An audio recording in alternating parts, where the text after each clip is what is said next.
Alkali tanah adalah elemen golongan 2 pada tabel periodik, termasuk berilium atau Be, magnesium atau Mg, kalsium atau Ca, strontium atau Sr, barium atau Ba, dan radium atau Ra. Dalam kerak bumi, unsur-unsur ini cukup melimpah. Kalsium dan magnesium adalah dua unsur alkali tanah yang paling melimpah. Kalsium merupakan elemen kelima terbanyak di kerak bumi, sekitar 3,39 berdasarkan massa. Dan magnesium adalah elemen ke-8 terbanyak, sekitar 2,09 berdasarkan massa. Berilium dan radium adalah dua alkali tanah yang cukup jarang ditemukan. Berilium cukup jarang karena berada di dalam mineral yang tidak umum. Dan radium jarang ditemukan karena merupakan produk peluruhan yang sangat radioaktif dan berumur pendek dari uranium dan thorium. Sifat fisis alkali tanah. Sifat-sifat fisis seperti titik cair, rapatan, dan kekerasan logam alkali tanah lebih besar jika dibandingkan dengan logam alkali seperiode.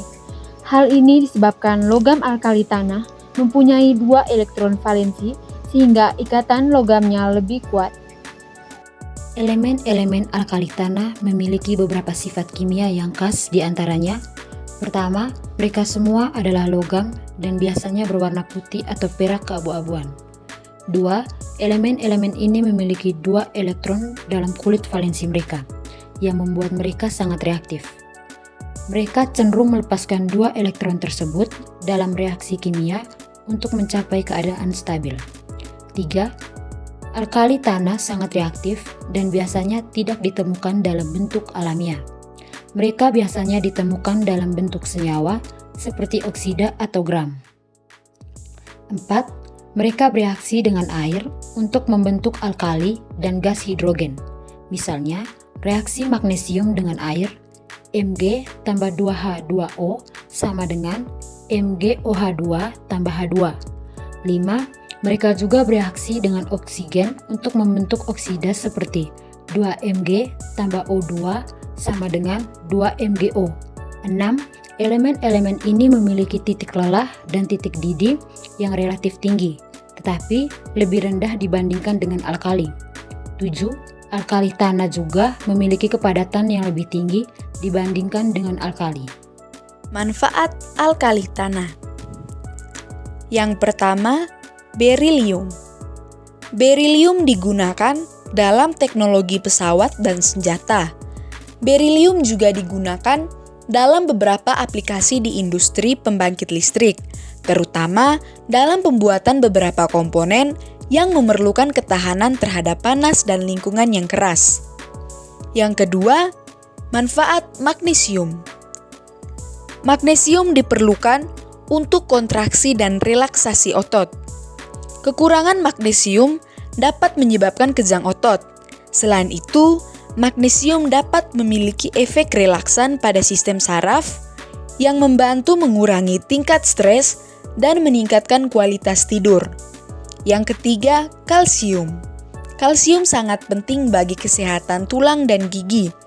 Kalsium adalah komponen utama dari tulang dan gigi. Kalsium membantu membangun dan memelihara kepadatan tulang, mencegah osteoporosis, dan mendukung pertumbuhan tulang pada anak-anak dan remaja. Kalsium juga adalah bagian penting dari proses pembekuan darah. Kalsium membantu dalam pembentukan bekuan darah yang diperlukan untuk menghentikan pendarahan.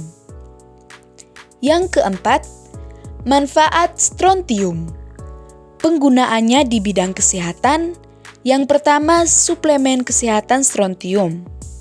Suplemen ini dapat membantu menjaga kesehatan tulang. Beberapa formulasi strontium digunakan untuk meningkatkan kepadatan tulang dan diresepkan oleh dokter dalam pengobatan osteoporosis. Selain itu, strontium juga digunakan sebagai pewarna. Strontium karbonat digunakan sebagai pewarna industri kaca dan porselen untuk memberikan warna merah atau merah muda pada produk tersebut. Selanjutnya, manfaat barium. Barium digunakan dalam radiografi dan pencitraan medis.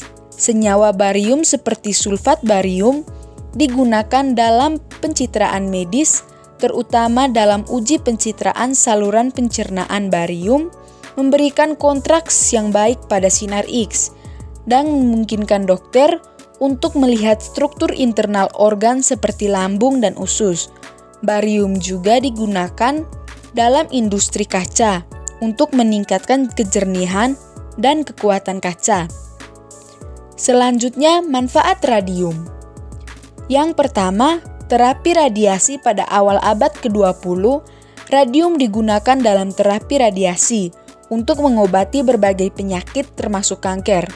Namun penggunaannya telah berkurang seiring perkembangan teknologi radioterapi yang lebih efektif dan lebih aman. Yang kedua, penyinaran jam tangan pada masa lampau. Radium digunakan dalam pembuatan jam tangan yang bersinar dalam gelap. Namun, risiko paparan radium terhadap pekerja yang terlibat dalam pembuatan jam.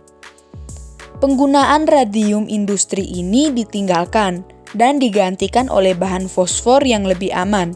Radium telah digunakan dalam penelitian ilmiah untuk memahami sifat radioaktif dan perilaku unsur-unsur lainnya. Proses pembuatan alkali tanah. Ekstrasi adalah pemisahan suatu unsur dari suatu senyawa. Logam alkali tanah dapat diekstrasi dari senyawanya. Untuk mengekstrasinya, kita dapat menggunakan dua cara, yaitu metode reduksi dan metode elektrolisis. Yang pertama, metode reduksi.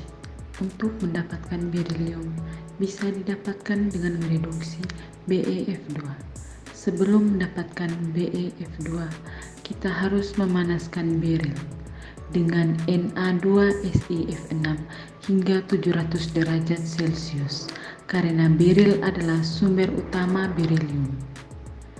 Yang kedua, metode elektrolisis. Pada metode reduksi, untuk mendapatkan magnesium, kita dapat mengekstrasinya dari dolomit MgCaCO32 karena dolomit merupakan salah satu sumber yang dapat menghasilkan magnesium. Dolomit dipanaskan sehingga terbentuk MgOCaO, lalu MgOCaO dipanaskan dengan FeSi sehingga menghasilkan Mg2MgOCaO plus FeSiA2Mg plus Ca2SiO4 plus Fe. Pada metode elektrolisis, selain dengan ekstraksi dolomit, magnesium juga bisa didapatkan dengan mereaksikan air laut dengan CaO. Reaksi yang terjadi CaO plus H2O ACa2 plus 2OH min Mg2 plus 2OH min A MgOH2.